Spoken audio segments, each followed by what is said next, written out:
Pripravljenih je kar 4000 delovnih nalogov za 8000 aktivnosti v pretežno standardnem remontu. Izvajali pa bodo tudi program varnostne nadgradnje. To so sistemi za alternativno hlajenje in vbrizgavanje vode v primarne in sekundarne sisteme, potem zamenjava servisnega transformatorja 110 kV, potem je to modifikacija drenažnega sistema primarne reaktorske črpalke, pomožna komandna soba, 4. faza in še nekatere manjše posodobitve. S programom varnostne nadgradnje so začeli v letu 2017 in bo zaključen leta 2021, nuklearka pa primerljiva novim elektrarnam.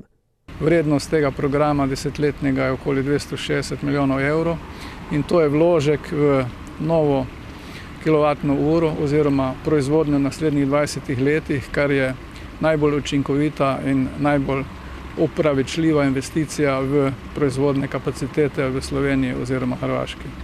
V 18 mesecih so v omrežje oddali 8,5 milijarde kilovatnih ur električne energije, proizvedene z minimalnim ogljičnim odtisom in komaj merljivim sevanjem.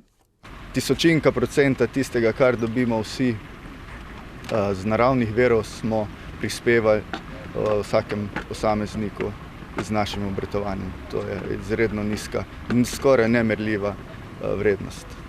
V nuklearki so vse aktivnosti posvečene varnosti in stabilnosti obratovanja, od države oziroma njene agencije za radioaktivne odpadke pa pričakujejo izpolnitev obljube o odlagališču radioaktivnih odpadkov. Ja, nekako smo dobili zagotovilo, da bo to odlagališče 2023 in računamo na to. Tako da drugih ukrepov zaenkrat na elektrarni ne delamo. Po presoji stabilnosti in varnosti obratovanja je krška nuklearka med vsemi 450 v svetu obratujočimi reaktorji v najvišjem kakovostnem razredu, je povedal Rožman.